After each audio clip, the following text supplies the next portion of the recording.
one review. Okay, we're going to start off by graphing linear equations. This review consists of like I think 20 or 23 slides, and this is my exams that I give to my students. I mean, not everything is there, but most of the material I try to put in there what other instructors might include too. Okay, so first of all, you have to know how to graph. There's different ways of graphing. The first method is by plotting points. So I'm going to give you a few options how to graph. So this is first by plotting points. So by plotting points, you're going to draw yourself like a little table. We're going to pick values for x. Okay, it's not wise to pick real large numbers because really, we only need 2 points to graph. But here I'm going to pick 1, 2, 3, 4 points for x. For example, I'm going to start with -1, 0, 1, and 2.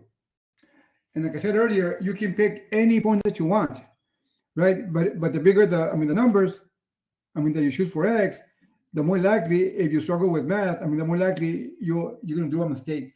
So it's always wise to choose small numbers. Okay, now, so when x is -1, I'm going to plug in -1 into the equation, right? And then when you simplify, so y equals to 2 plus 3, y equals to 5. So when x is -1, my y is 5. And the point, the order point is -1, 5. We're going to continue with the same process until we finish with x equals 2, okay? But let's do x equals 0 next. When x equals 0, we're going to plug in 0 where the x is. So the result will give us y equals 3. So when x is 0, my y is 3. And the point is 0, 3. Now we're going to evaluate when x equals 1. So when x equals 1, I'm going to plug in the 1 where the x is. It's going to give us y equals to -2 plus 3. So y equals to 1. So when x is 1, y is 1. And the point is 1, 1. Finally, we're going to evaluate when x equals to 2. We're going to plug in the 2 where the x is. It's going to give us y equals to -4 plus 3, so y equals to -1. So the point is 2, -1, and now we're ready to graph all the points. If we did the work correctly, right? The evaluation of x at -1, 0, 1, and 2, all points should be in a line. If they're not, we did something wrong. Okay, that's a way to check. So to start off, I'm going to plug in -1, 5. Which will be on here on the grid, -1, and 5 for the y is going to be way up there. Now we're going to plug in 0, 3.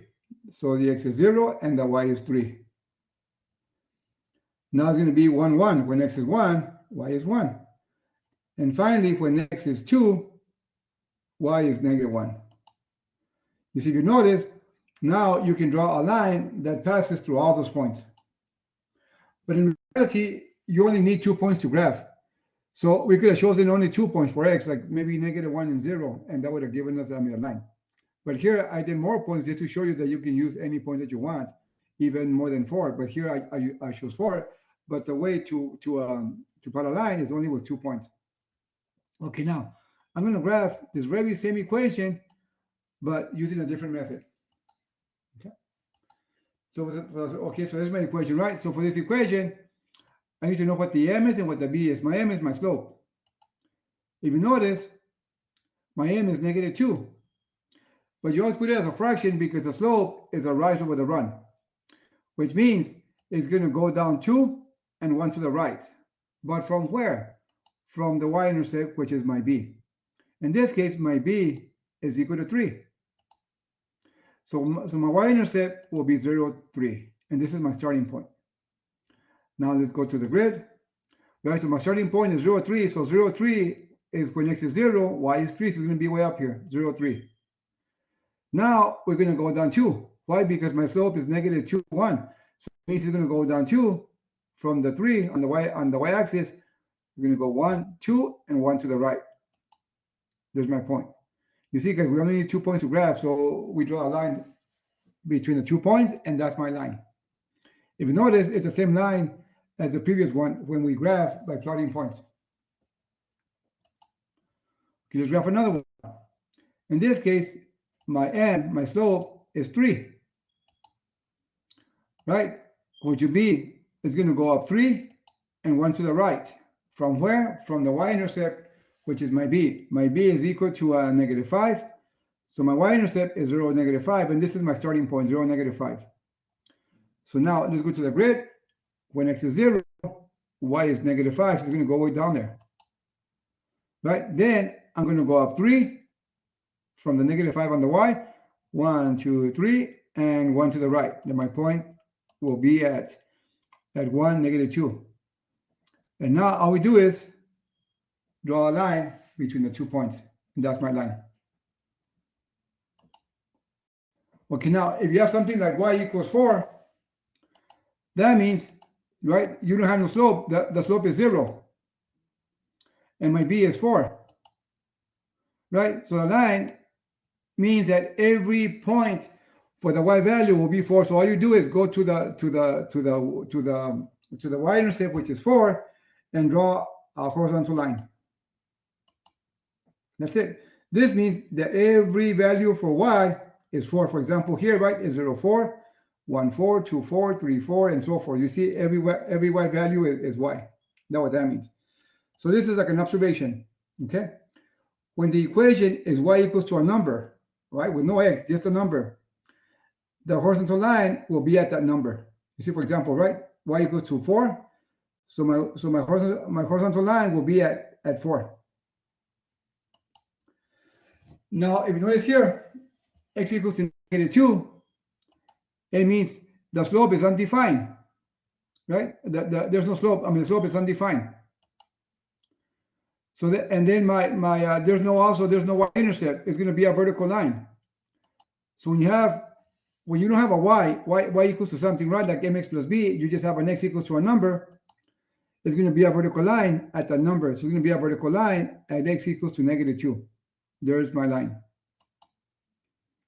And here's the observation. When the equation is x equals to a number, because here, guys, I mean, the correct notation for math, it should have been like a, x equals to a. And then you put the notation for math that a can be any real number. But for the sake, for every student to be able to understand, that's why I just put a number sign. Okay, that way everybody can be on the same page. Okay, now there's another way to graph now, okay? But this one, I'm going to graph this in 3 ways. Okay, the first way, I'm going to put it in y equals to mx plus b form. Okay, and we're going to graph it how we did earlier on the previous 2 slides. So -5x minus 2y equals to -10 is not in the proper form. So I need to write it in proper form, in the form that y equals to mx plus b. So the -5x cannot be on the left side with a y, with a -2y. So I'm going to add 5x to both sides, I mean. So it's going to give us -2y equals to 5x minus 10. Now I divide every single term or both sides of the equation by -2, and this is my result. Y equals to -5 over 2x plus 5. Now we're able to graph it in the form of the slope-intercept form. So here, guys, my slope is -5 over 2, right? Which means it's going to go 5 down and 2 to the right. From where? From my b, which is 5, which is my y-intercept. And that's my starting point, 0, 5. Now let's go down to the grid. So 0, 5 will be 0 for x, and we're going to go all the way to 5 for the y. Now we're going to go down 5. Let's see, 1, 2, 3, 4, 5, and 2 to the right. 1, 2. There's my point. Connect the points, and we got our line. If you notice, okay, now I'm going to graph it another way, and then you're going to notice that we're going to have the same graph. Okay, so on the next slide, I'm going to graph it by using the x and y intercept. Okay, here we go. Okay, using the x and y intercept. I always tell my students, if it's in this form and the ax plus by equals to c form, use this method, use the x and y intercept. And if the equation is in the form y equals to mx plus b, we use what we've been using up to this point. Okay, now, so here we have -5x minus 2y. So here's my solution, right? So to find the y, to find the x-intercept, we let y equal 0, right, according to the rules here on top. Right, so I'm going to plug in 0 for the y, right, because according to the definition of the rules here, to find the x-intercepts, we let y equal 0 and solve for x. So I'm going to let y equal 0 and solve for x. So we get negative 5x equals to negative 10. Now we divide both sides by negative 5, and we have x equals to 2. So let's plot that point here on the grid. X equals 2. The point will be 2, 0, so it'll be right there, 2, 0. Now, to find the y-intercept, we let x equal 0 and solve for y. So we let x equal 0, and we have negative 2y equals to negative 10. So we divide by negative 2. So y equals to 5. So the y equals 5 will be 0, 5. So the point will be up here at 0, 5. Right? We connect the 2 points to the line, and that's my line. If you notice, it's the same one, same graph as the other one. Okay, now I also told my students that at times some students can actually get the x and y intercept, graph it this way, like an easier way. I mean, without doing other work. You can do everything in your head. Okay, let me show you how it's done. Okay, the very same equation, right? Very same thing. So let's do this. So to find the x-intercepts, okay, I'm going to cover the negative 2y. Why? Because if we let negative 2y equal to 0, we can cover it right with a hand. So here I just use like this yellow box here. Now in your heads, you can divide both sides by negative 5. So x equals 2. You see, guys, so you can eliminate a lot of work if you know how to do it this way. So x equals 2 will give us, on the grid, right, the point to 0 will give us 2, 0 here. You see, x is 2 and y is 0. Now again, right, to find the y-intercept, we let x equal 0. We let x equal 0 and solve for y. So we're going to cover with a box the negative 5x. Why? Because if it's 0, it's gone. Now in your head, you can divide both sides by negative 2, right? So the answer will be 5. The only way you can mess this up, if you guys struggle with basic division or multiplication, that's the only way you can mess this up, guys. Okay, but if you struggle with division on your head, guys, well, then you can use a calculator, because according to the syllabus in this class, you're able to use a calculator. So y equals 5. So it's going to give us 0, 5. We go up here to 0, 5, and we connect the 2 points, and that's my line. Now let's do another example in that form. Again, right? So we're going to do the same process as before. I call this, guys, a cover. Why? Because you cover the x and then you cover the y. One of my students at times they ask me, Mr. Isasi, what does it say cover in the book? I just made it up because it sounds reasonable, right? You cover the x to find the y-intercept, and you cover the y to find the x-intercept. So I call it the cover. I just made that up. But it makes sense to to the students. Anyway, here, guys, right? So if to find the x-intercept, we're going to let y equal 0. So we're going to cover the negative 4y. Right? If we divide both sides by 3 in your heads, right, we can get x equals to 4. So x equals 4 will be the 0.04. 0, so it's going to be right here on the x-axis. Now again, right, now to find the x-intercept, we're going to cover the 3x. So right there we can divide negative 4 by both sides, so y equals to negative 3. So the y-intercept will be 0, negative 3. So we're going to go to 0 for the x. We're going to go down to negative 3. We put the point. We connect them, and that's my line. Now, that's it for the graphing part, right? So now we're going to be finding the slope. For the slope, which is m, right, is equal to y sub 2 minus y sub 1 over x sub 2 minus x sub 1. The first point is considered x1 and y1. The second point will be x2 and y2. Here it says x1 can now equal to x2. Why? Because if they're equal, it's going to give us 0 on the denominator, and it'll be undefined. So the slope will be undefined. So here, guys, right, I jumped the gun a little bit. So for number 9, it says find the slope of the given line. We know that this is my first point. This will be x1 and y1. You see, I list them here on the bottom here. So the 12, 12 will be x2 and y2. Okay. Now for the slope is equal to y2 minus y1. So my y2 is 12, so it'll be 12, minus my y1 is 0. my x2 is 12, and my x1 is 9. This will give us 12 over 3, which will give us 4. My slope is 4. Let's do number 10 now. Same thing. Right, so my x1 is -5, my y1 is -2. My x2 is -4, and my y2 will be 11. Let's plug them in. So 11 minus -2 divided by -4 minus -5. It will give us 13 over 1. So the slope will be 13. Okay, now. Okay, find the slope. Okay, let's do two more. Find the line to the points 5 and 3, right? The line through 5 and 3, the point 5, 3, and -7, 3. Because I would like to tell my students an observation, right? Because they can see what the slope is at times without doing the work.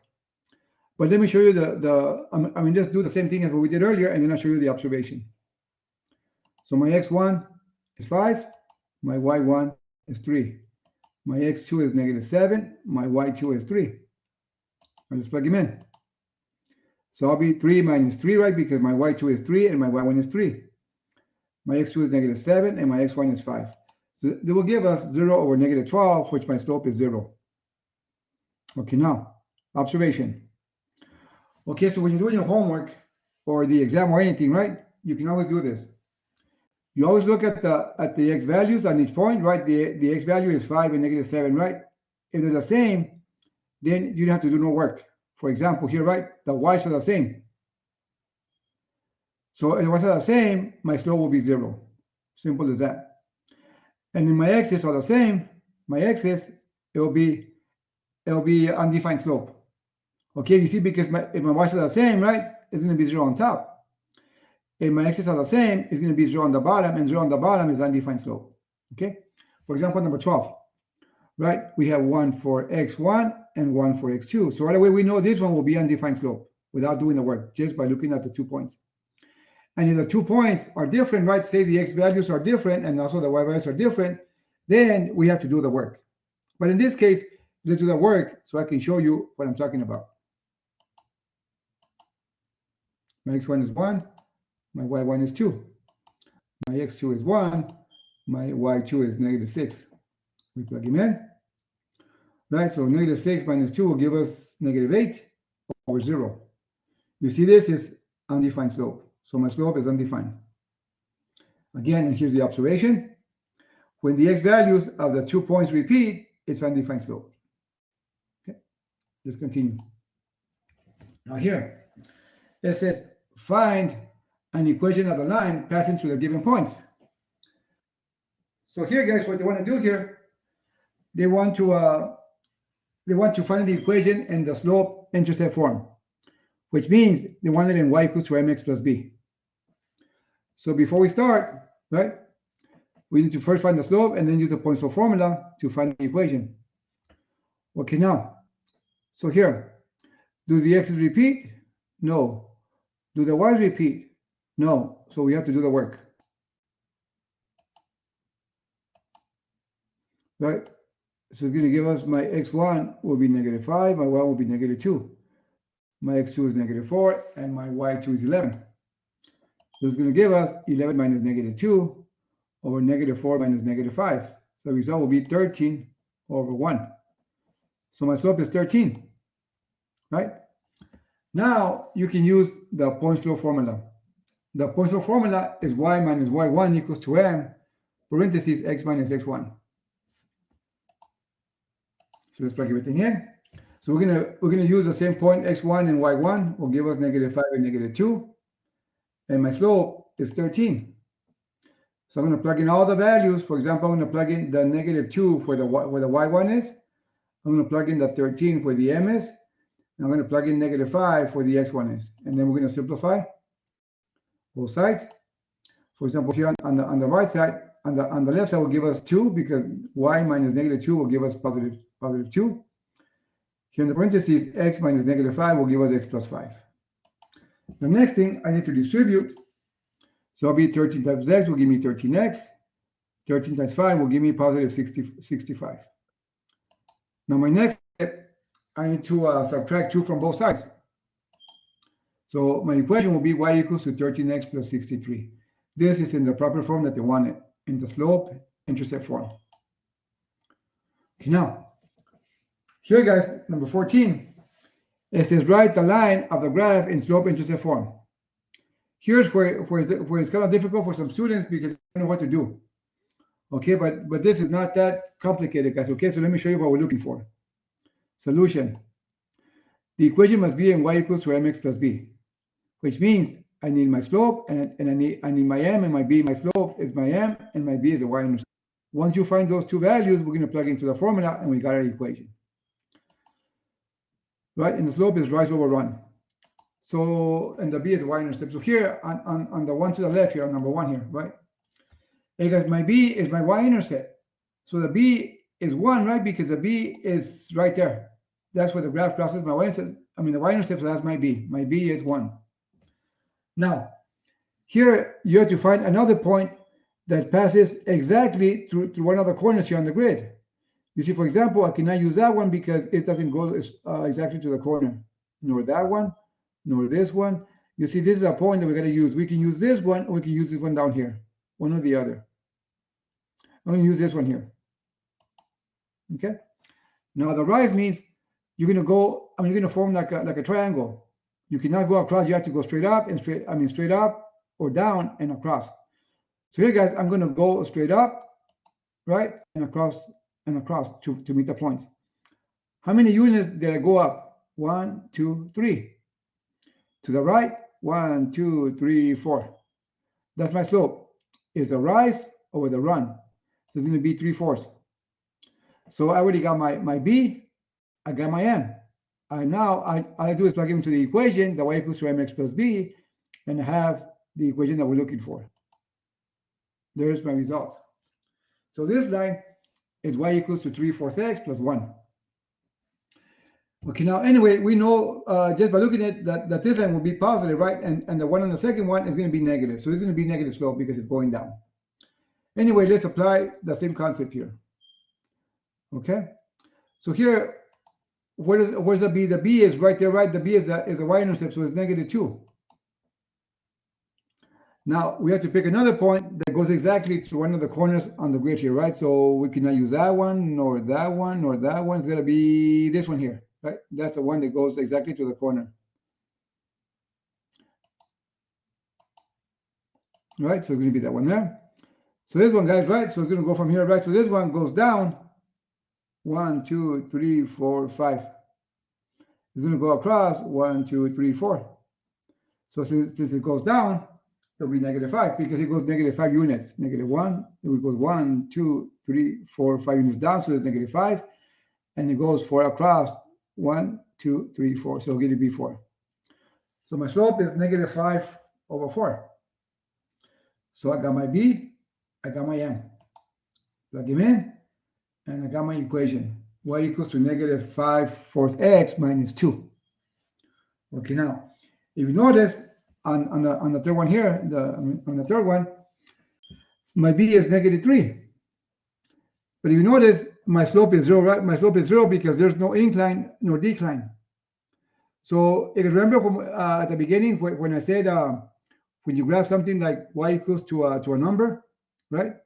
It's going to be, I mean, if you have a horizontal line, it's going to be y equals to whatever the y-intercept is. Right, so for any horizontal line, it's going to be y equals to, I mean, whatever the b is. So in this case, my equation will be y equals to -3. And on the last one here, on the fourth example, right, this is going to be a vertical line. So vertical line, the slope is undefined because there's no incline or decline. It goes straight up. It means it's undefined. So it's going to be x equals to c, right? And c is a real number, so x. So the vertical line will be at whatever the x value is, which will be 4. The answer is x equals 4. Okay. You see, guys, it's not that complicated if you know what you're looking for. And this is very visual. I mean, students, after I explain this to students, they kind of like this because it's very, very visual. Now, it says find the equation of a line with the given conditions. Because here, guys, they want you to find a line that passes through the point 3, 4. And it's parallel to the equation 4x minus 2y equals to 5. So how can we solve this? Okay, the solution is, right, we have to remember that parallel lines have the same slope. And perpendicular lines have the opposite reciprocal. So in this case, I need to write the given equation, write it in proper form, and y equals to mx plus b. Why do we do that? Because if we put it in this form, my m is my slope, and that's what we need. We need the slope and we need the point. So I'm going to find the slope on the equation 4x minus 2y equals 5, right, by rewriting it in y equals to mx plus b. So first I got to do is subtract 4x to both sides. Once I do that, we have negative 2y equals to negative 4x plus 5. Now we divide both sides by negative 2, and the result will give us y equals to 2x minus 5 over 2. Right, so what's my slope? My slope is 2. My slope is 2. Right, and since it wants it parallel to this point here, it's the same slope. Because remember, guys, parallel lines have the same slope. Okay, now we have m equals 2 and the point. So we have m equals 2, we have x1 and y1, so we're going to plug the x1 there, the y1 there, and the slope there for the m, and then we're going to solve the equation. Okay, so here, guys, first of all, I need to distribute the 2. So 2 times x will give us 2x on the right side, and 2 times negative 3 will give us negative 6. Now we add 4 to both sides, and we have our equation, y equals to 2x minus 2.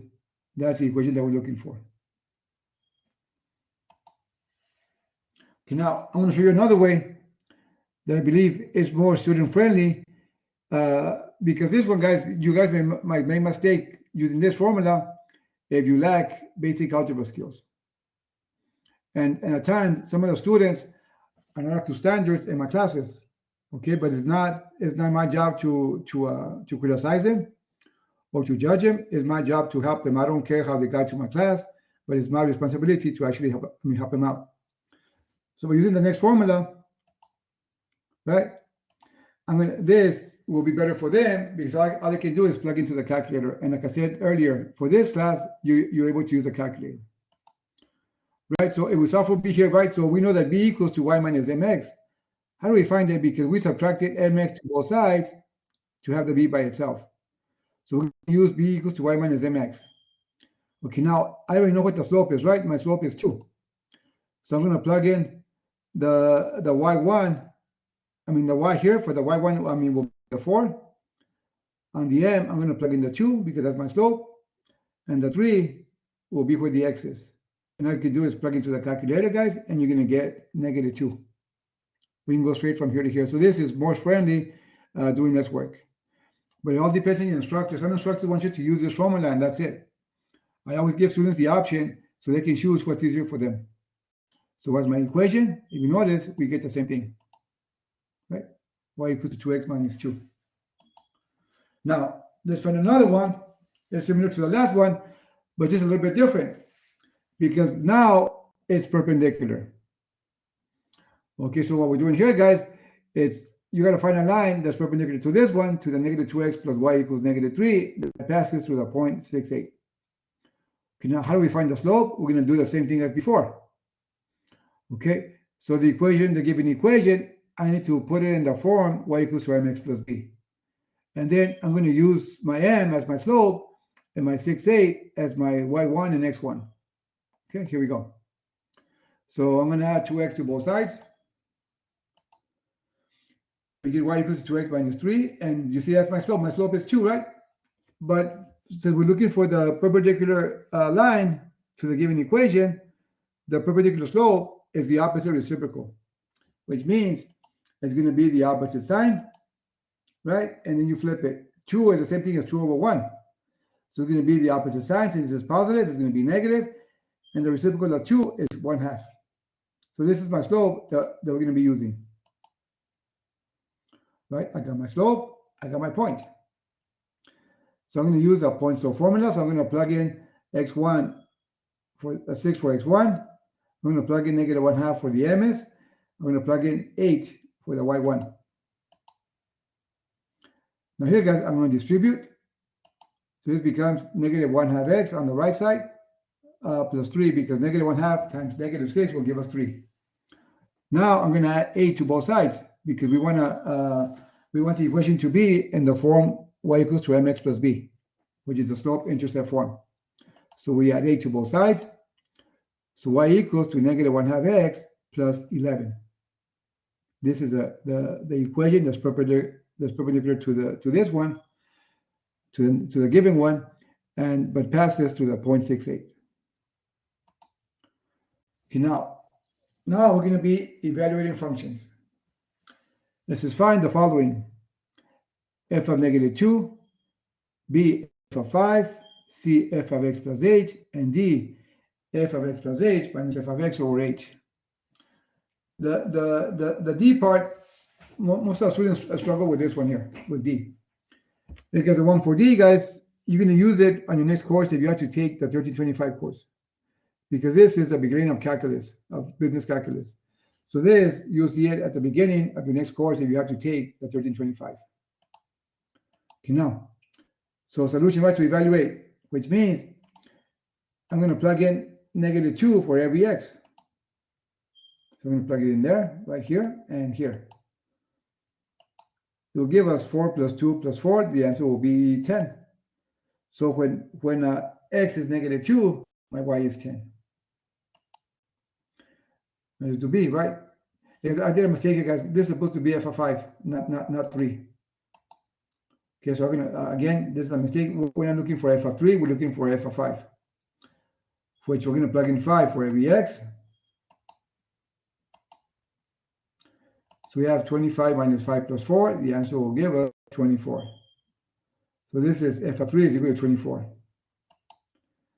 Now let's do c, f of x plus h, which means I'm going to plug in x plus h for every x, which means I'm going to plug it in there and also there where the x's are. So in this case, right, so x plus h squared is the same thing as x plus h times x plus h, which means x times x will give us x squared. X times h will give us xh. H times x will give us xh, and h times h will give us h squared. So the two middle terms we can combine because they're considered like terms. That will give us x squared plus 2xh plus h squared. So I'm going to replace x squared plus 2xh plus h squared here for the x plus h's.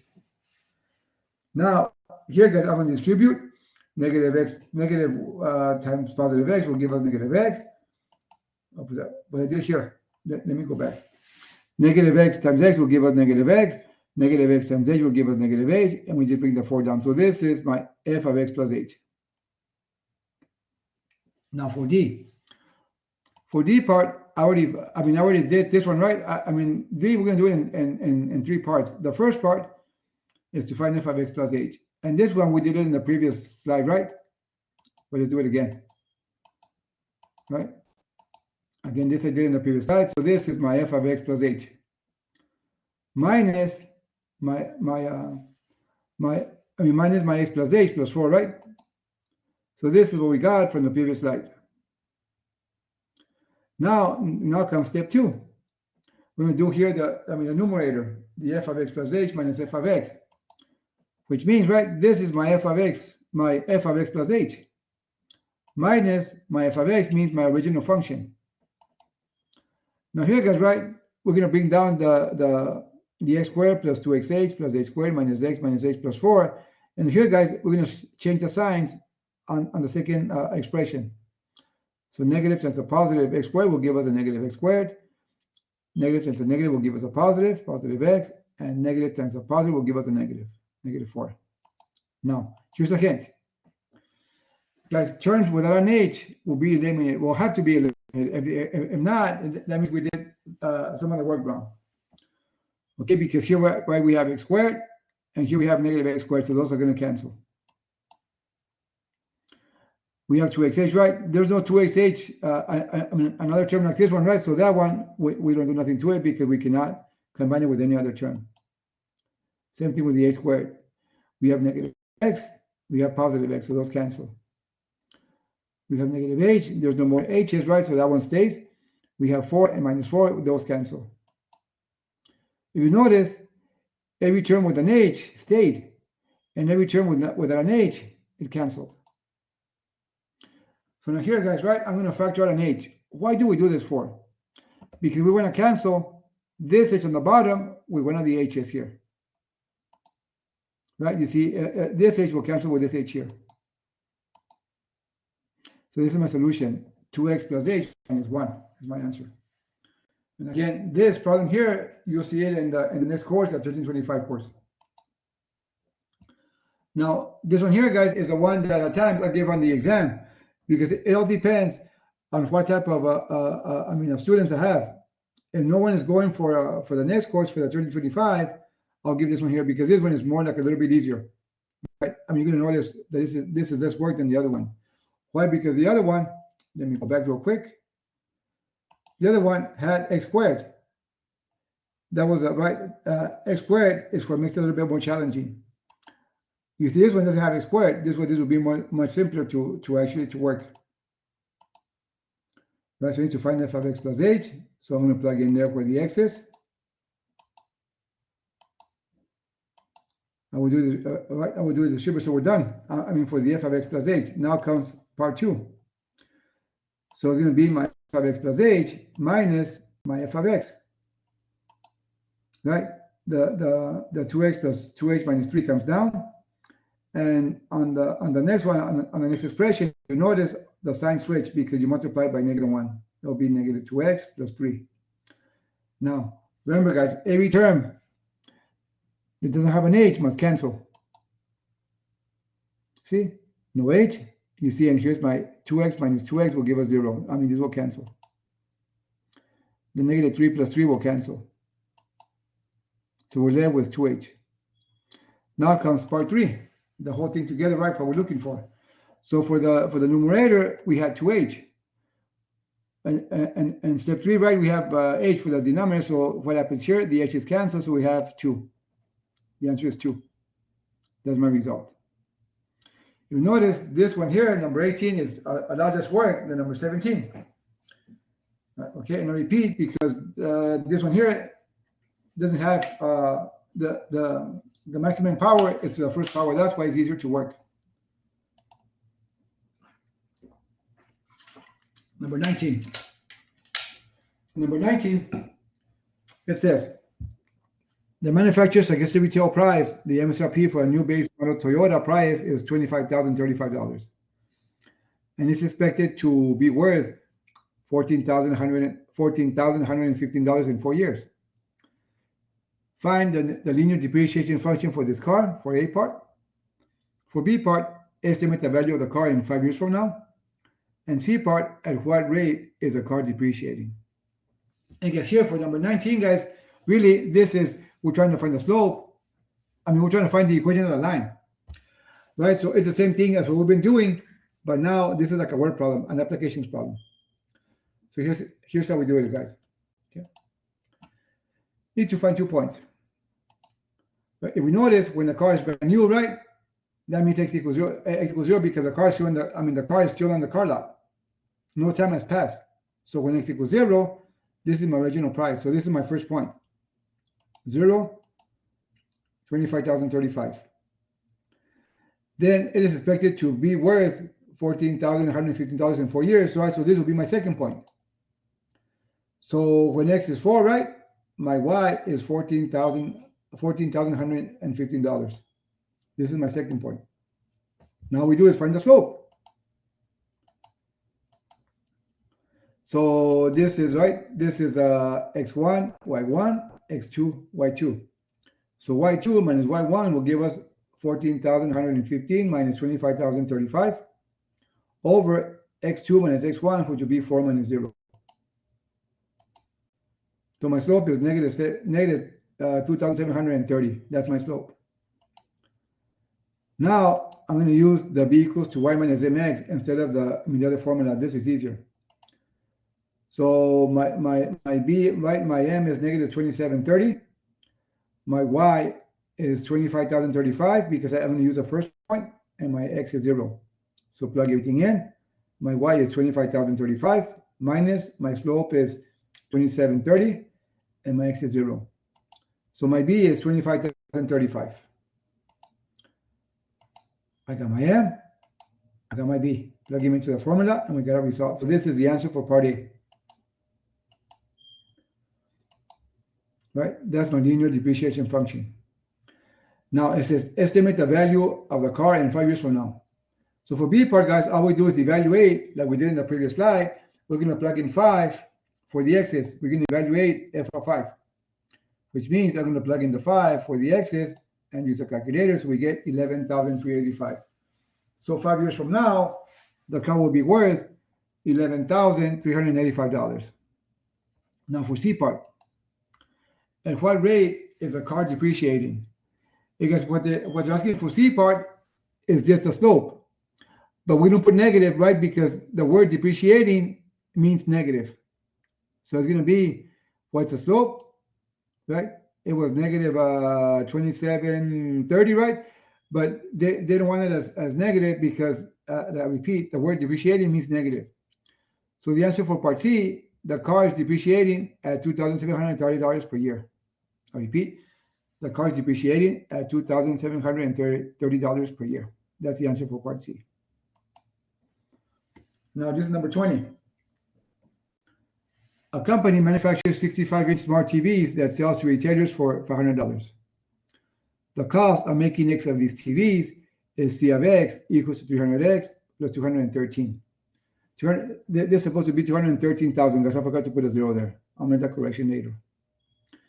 It says find the revenue function, find the profit function, and what's the profit of selling 2,500 TVs. Okay. So now, hey guys, the revenue function is how much are they selling for? If you notice, the answer will be 500. But you cannot just put 500. It's going to be a function. So you're going to put R of X equals to 500X because revenue R of X stands for revenue. So this is the answer for part A. Now for part B, the profit function is P of X, which stands for profit function, is equal to the revenue function minus the cost function. You see, my revenue function was a 500X minus my cost function was what's given, 300X plus 213,000. Again, I forgot to put a 0 there at the end. So it'll be 300X plus 213,000, right? We distribute the -1, so it's going to give us P of X equals to negative 300X minus 213,000. Now we can combine the 500X minus 300X. So this is my profit function, guys, for part B. 200X minus 213,000. Now for part C, they say what's the profit of selling 2,500 TVs? Which means we're going to evaluate the profit function at 2,500. We're going to plug in 2,500 for the x's in the profit function, and we use a calculator. So we're going to get 287,000. So the answer is the profit of selling 2,500 TVs is $287,000. Okay. Now, guys, this is how we relate these problems, guys, with the slope and all that stuff, guys, right? With lines. Okay, almost the same thing. Now comes quadratic. Because for quadratic, we need to find the vertex, the axis of symmetry, the y-intercepts, and x-intercepts of the function. And then perhaps they want you to graph it. But here, guys, I don't want you to graph. Just actually find what they're asking for. Okay, so if it's in this form, in ax squared plus bx plus c, to find the vertex will be negative b over 2a and f of negative b over 2a. That's where we find the vertex. To find the axis of symmetry, once you find the vertex, you also found the axis of symmetries. Because the axis of symmetry will be x equals to whatever negative b over 2a is. So in other words, it's going to be the x part of the vertex will be my x-intercepts. For the y-intercept, it's also obvious. You can get the y-intercept without doing the work. It's going to be 0c. You see, and this is my c here, guys, right? So my c is 9. So the answer for the y-intercept will be 0, 9. It's obvious what the y-intercept is. Now for the x-intercept, you have to factor. Okay. Now let's repeat. Let's go back here to find the vertex. My A is 1, my B is 10. So negative B over 2A will give us negative 10 over 2 times 1, which will give us negative 5. Now to find the y part of the vertex, we can evaluate the function at f of negative 5, which means we need to plug in negative 5 where the x is, right? So we're going to plug in negative 5 here and also here. We use your calculator. So it's going to give us negative 16. So my vertex is negative 5, negative 16. That's my vertex. Now for the axial symmetry, right? Once we found the vertex, I also found the axial symmetry.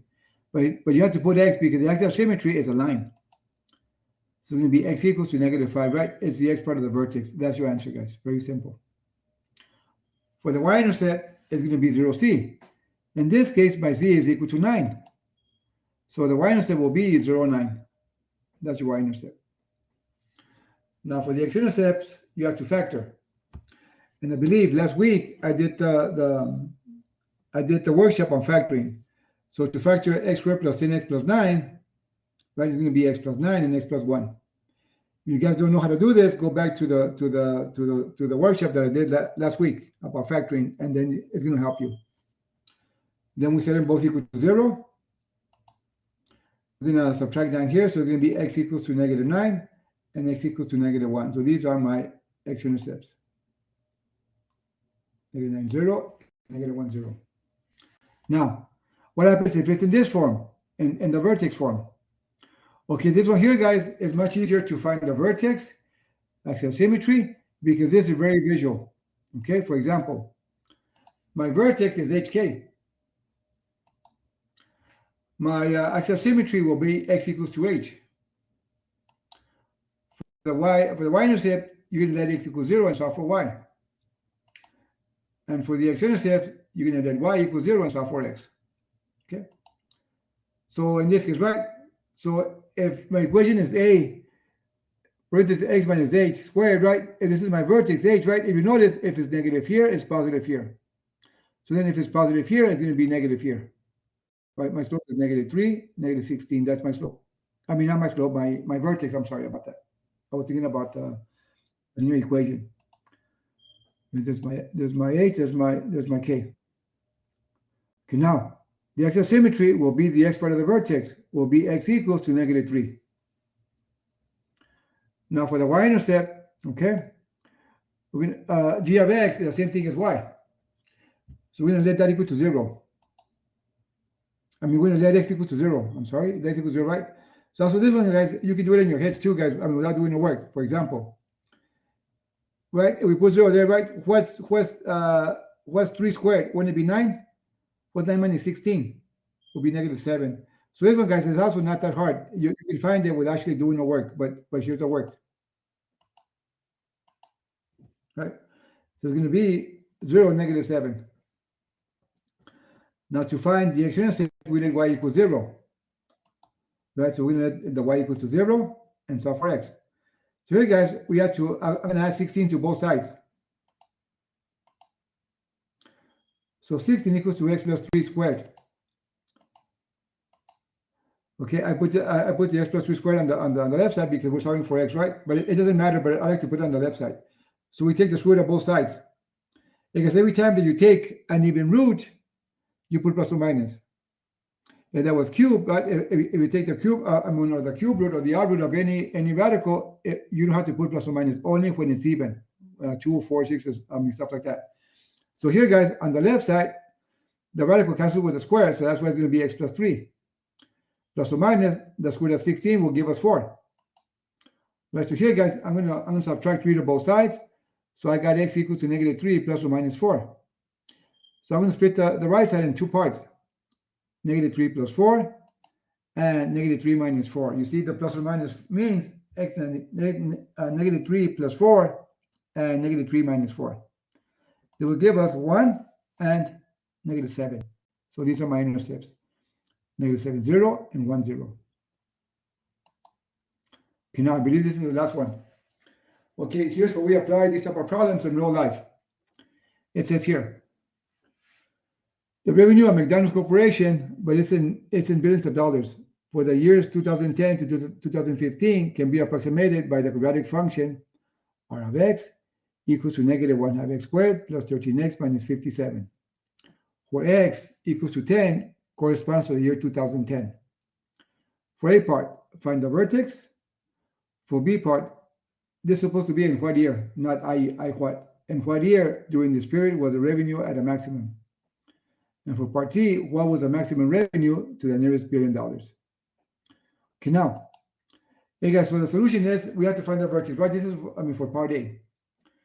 Once you find the vertex, you also found B part and C part, because B part,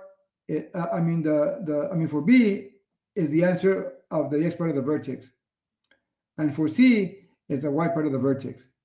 Again, once you find the vertex, you found A, B, and C. Okay, let me show you what I'm talking about. So here's my revenue function, right? So my A is negative 0.5, right, or negative 1 half, and my B is 13. So we use the formula negative B over 2A, right? So negative 13 over 2 times A. A is negative 0.5. This will give us negative 13 divided by negative 1. The answer will be 13. Now to find the y part of the vertex, we evaluate the function r of 13, which we're going to plug in 13 for the x is r, which is here and also here, right? So we use the calculator, so we get 27.5 after we input everything in the calculator. So the vertex is 13, 27.5. Now, the answer for A is 13, 27.5. Now the answer for B is the x part of the vertex, but you have to answer it how I want it, right? It says in what year. So if, here at the beginning, right? If x equals 10 corresponds to the year 2010, then x equals 13 corresponds to the year 2013. So that's the answer for B in 2013. Okay, now for part C, right? For part C, it says what was the maximum? The maximum value or the minimum value is always the y part of the vertex. So in this case, what was the maximum value? Revenue, right? It's going to be the y part of the vertex, but it says to round off to a nearest billion. So it's going to give us about 28 billion. So that's the answer for part C. Okay, and I believe that's it for this workshop here. Let me take you back to the host. And if you have any questions, you can actually let me know. Thank you, Mr. Sassi, for your presentation. So we want to remind everybody about the previously recorded sessions, which are available on the YouTube playlist. The session will also be available on that playlist later today. Please take a few minutes to fill out that survey before you all leave. I want to share the TVE sessions that we'll have next. At 1 p.m. today, we will have a presentation from the EPCC libraries, and we will be back with Happy Math Hour next week at 11 a.m., where Math 1314 will cover standard form of quadratic equations and graphing, and Math 1324 will cover writing exponential equations into logarithmic form. Our 1 p.m. session next week will be a presentation with the Writing Center and CSD. Thank you all for coming in today. We hope you all have a lovely weekend and happy Valentine's Day. If anybody has any questions, feel free to use the chat box or your mic. We hope to see everyone again for Happy Math Hour.